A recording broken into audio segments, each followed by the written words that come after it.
Welcome in, guys. And today we are going to be talking about some safety, some news, and everything else in and around the world. Of course, this is the producer with you guys. And don't worry, it's not going to be the afternoon show once again where it is just me.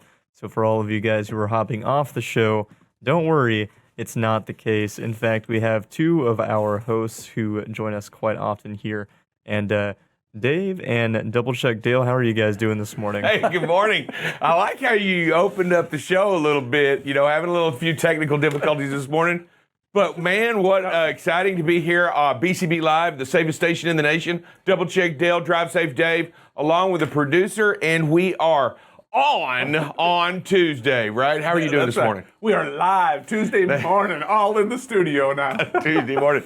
Wow. I believe Dale's had a little bit too much coffee this morning, but you know what? We're going to go ahead. I don't think there's actually too much, is there? Did you see that the judge is talking about reconsidering the sentencing of what's his name? It was Rogel, I could be mispronouncing that. You could be butchering it, but who? Aguilera-Mederos. And yes, it's not even a talking about reconsidering. The judge is going to reconsider and has actually scheduled a hearing for January 13th. I thought they couldn't do anything for 119 days. I thought they're under the law, the article that I was reading said they couldn't even have a hearing until 119 days.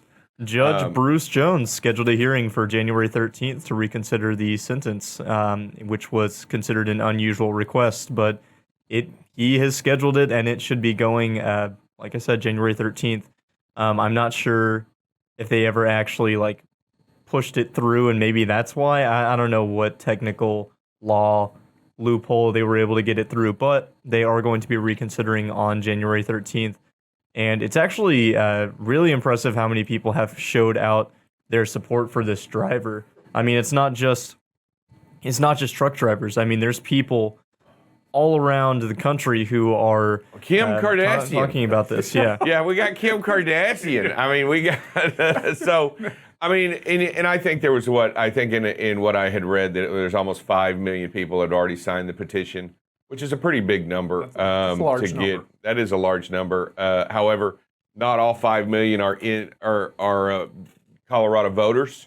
So I think what genuinely matters is how many people vote in that region, because that's who controls that election basis, and also controls the Colorado law, controls the legislation, and controls that. I mean, that's the premise behind it. But I'll tell you, it is good that they're going to go ahead and do that and change that. What was that, a bridge? There it is. Here's the bridge. It was over a small walkway, and they had removed it to do some construction to repair or do something right to repair it. And then all of a sudden it came up missing.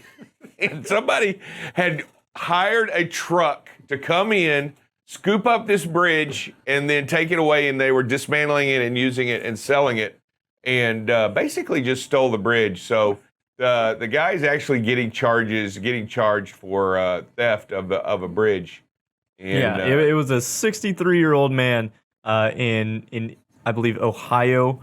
He did pay a trucking company, not just a truck. He paid a trucking company with a crane and everything. With a crane, yeah. He had to get one of those fake ID papers, I'm sure, and be like, "Oh no, don't worry, official business. I'm going to need this bridge in my backyard. Don't mind that we're taking it 30 miles away." I need it dropped off in the backyard so that I can take it apart and use it. I think he used the wood planking on there to do a deck. I think that's what it said, that he had taken the wood off so that he could repair it to do a deck, and then he was going to disassemble. And I think that's mostly both aluminum and steel, so he was going to scrap I knew the prices had gone up on everything, but to steal a bridge to cut it down for scrap, you never know, right? You never know what you might need a bridge for. But it was just laying around. If a bridge is just laying around in the grass, why not repurpose it?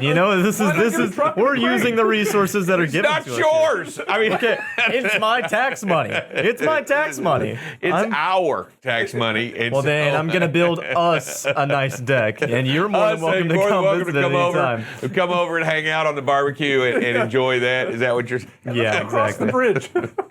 I digress. I'm not even going to go there. First of all, let's talk about lickable TV. Did you know about this? Japan has now a lick TV. And it, you know what? Here it is. You can, it will disseminate certain flavors on and this was my kicker, hygienic film. Well, I'm not sure what that means. And is that, I'm sure this isn't a group TV, right? This isn't like group television. But what does it put like has different sprays that it puts together, formulates a certain deal so that you can taste the food from what you're watching.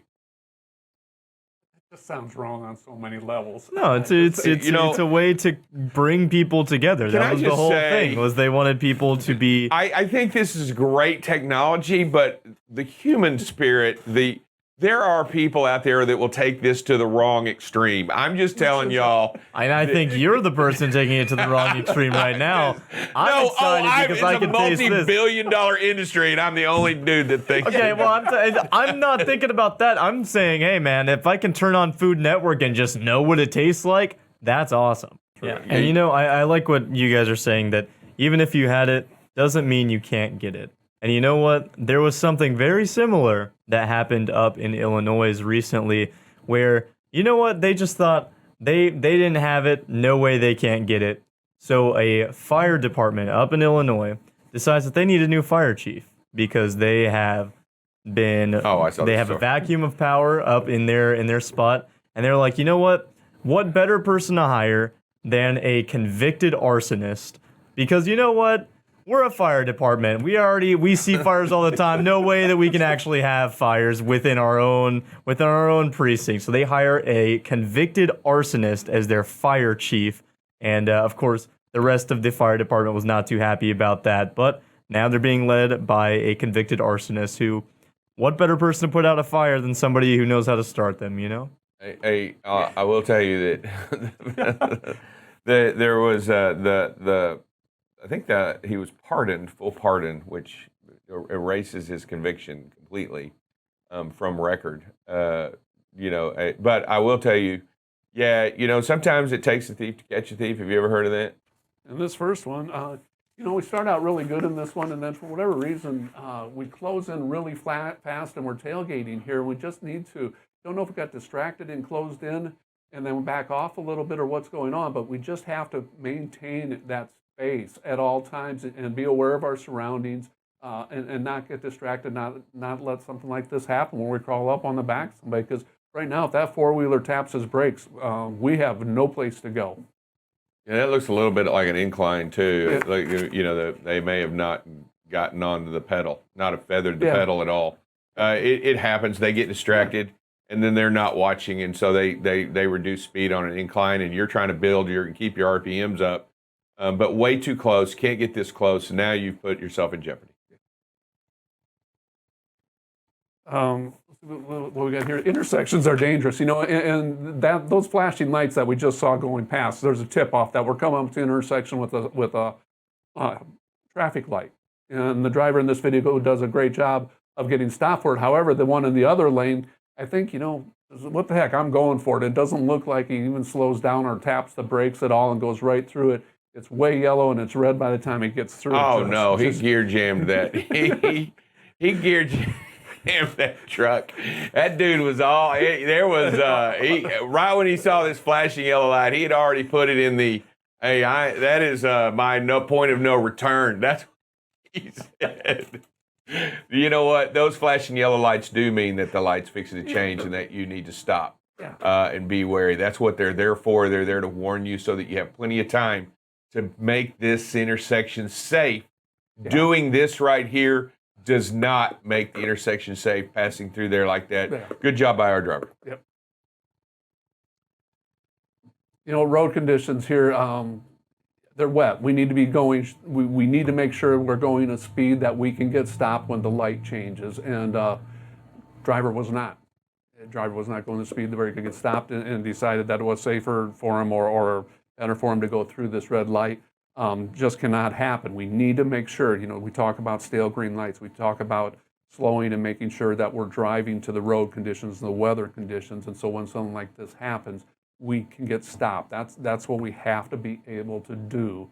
If you're bobtails, sometimes slide a little bit easier on the slick roads or on a wet road. So you have to even back your speed down a little bit more. That's knowing the road conditions, knowing your equipment, and that stale green light. I'd like to hear from a couple of drivers on this video right here, because this is bright green. It is yellow now, and we are a good 1003, 1004. So there's plenty of time, or should have been plenty of time to 5 full seconds, and never slowed down, and never. I sure would like to hear what some of the drivers have to say about this video in regards to this. If you get a chance or you see this video, let us know what you think, because it's important what you say and it's important what you do. All right, rollover potential, 40 miles per hour. That's what it says right there. Absolutely. And don't know what for sure, but I showed this video. It's just nice to show the driver helping protect the traffic behind, slowing down, getting over for the emergency vehicle. It looks like this one may have just happened because there's only one emergency vehicle out there. But helping protect it and getting the traffic slowed down, making it aware. And hopefully, this driver threw his 4-way flashers on to help communicate to others that, hey, there's something going on ahead. We've got to slow down. We got to be cautious and courteous here. Yeah, it's never a good thing when the vehicle, there's a vehicle in the road pointing the wrong way, sideways, or a little bit cattywampus. That's usually a good indication there's something bad. Plus, when the disco lights are out, right? When the disco lights are out, I always know it's time to slow down, be prepared, because things are going on, right? Things are happening at the area and the side of, And there's going to be people out and about walking on the roadway, and so you just have to be aware of that. More people are probably going to be showing up, emergency vehicles, so you just want to be aware of that also.